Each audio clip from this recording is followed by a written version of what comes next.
এই ছাত্ররা কার সঙ্গে বেয়াদবি করছে তা কি তারা বোঝে? তা কি তারা জানে? সামাজিক মাধ্যমে ছড়িয়ে পড়া ভিডিওতে দেখা যায় দেশের একজন উচ্চ পদস্থ সেনা কর্মকর্তা খুবই জরুরি একটি রাষ্ট্রীয় কাজে যাচ্ছিলেন। ঠিক সেই মুহূর্তে রাস্তার মোড়ে তার গাড়ির গতিরোধ করে কিছু ছাত্র নামধারী ব্যক্তি তারা প্রশ্ন তো করেই, তার সঙ্গে অশোভন এবং অপমানজনক আচরণ করে। তিনি বারবার বোঝাচ্ছিলেন, দয়া করে আমাকে যেতে দিন, আমি জরুরি মিশনে আছি। কিন্তু তার কথা কেউ শুনল না, তাকে ঘিরে ধরল। কিন্তু অবাক করার বিষয় হলো তিনি শান্তভাবে সব সহ্য করলেন। তবে তখন যদি কেউ তার ইউনিফর্মের প্রতীকগুলোকে একটু মন দিয়ে দেখত, তাহলে বুঝতে পারত তিনি শুধু একজন অফিসার নন, একজন সাহসী যোদ্ধা। সামাজিক মাধ্যমে অনেকে বলছেন, যার সামনে কথা বলছো তার র্যাঙ্ক বুঝলে প্যান্টটা ভিজে যেত।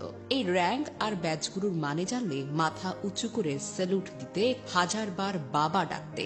এই লেফটেন্যান্ট কর্নেলের ইউনিফর্মে থাকা ব্যাচগুলো তার রক্ত ঘামে অর্জিত এক ধরনের গৌরব। এগুলো কোনো সাধারণ পদক নয়। প্রতিটি ব্যাচ তার অমানসিক প্রশিক্ষণ, সাহস আর দেশের জন্য জীবন বাজি রাখার গল্পকে তুলে ধরে। এই ব্যাচগুলোর চিহ্ন ও তাৎপর্যকে তুলে ধরা হলো, যাতে বোঝা যায় এই ছাত্ররা কার সঙ্গে বেয়াদবি করছে। লেফটেন্যান্ট কর্নেলের ইউনিফর্মে থাকা দুটি স্টার ও জাতীয় ফুল শাপলা চিহ্ন, যা দেখে বোঝা যায় তার কাঁধের উপরে রয়েছে। এটা বোঝায় তিনি একটি ইউনিটের কমান্ডিং অফিসার, যার অধীনে শত শত সৈনিক কাজ করে। তিনি একাই একটি ইউনিটকে নেতৃত্ব দিতে সক্ষম। যদি আপনি তার বাম বুকের দিকে তাকান, তাহলে বুঝতে পারবেন একটি ব্যাচ সেখানে রয়েছে, খোলা ছুরি আর পাখার মতো প্রতীক। এটি প্যারা কমান্ডো ব্যাচ।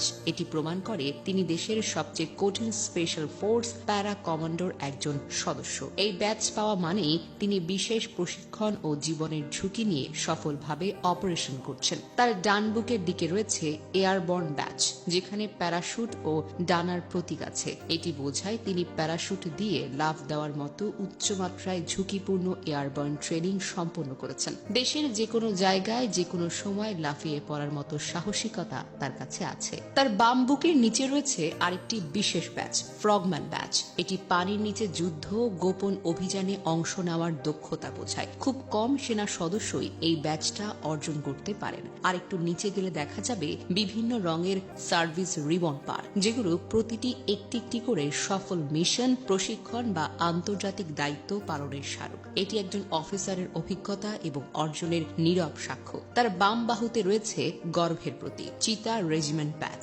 চিতা সহ রেজিমেন্ট হল দেশের অন্যতম শক্তিশালী ও সাহসী ইউনিট। এখানে শুধু শারীরিক না, মানসিক দিক থেকেও অদম্য সাহসী সদস্যরাই টিকে থাকতে পারে। সবশেষে তার গলায় দেখা যায় একটি পরিচয়পত্র বা আইডি কার্ড, যেটি লার্নিয়ার্ডে ঝোলানো। এটি একজন অফিসারের অফিসিয়াল পরিচয় বহন করে, যেখানে নাম, পদবি, ইউনিট ও জরুরি তথ্য থাকে। প্রতিটি র্যাঙ্ক, ব্যাচ ও ইনসিগনিয়া তৈরি হয় বছরের পর বছর ধরে কঠোর পরিশ্রম, ত্যাগ, প্রশিক্ষণ ও দেশপ্রেমের ভিত্তিতে। একজন অফিসার যখন এই ব্যাচগুলোকে পড়েন, তখন তিনি শুধু একজন মানুষ নয়, তিনি দেশের শক্তি, গর্ব আর দায়িত্বের প্রতীক হয়ে দাঁড়ান।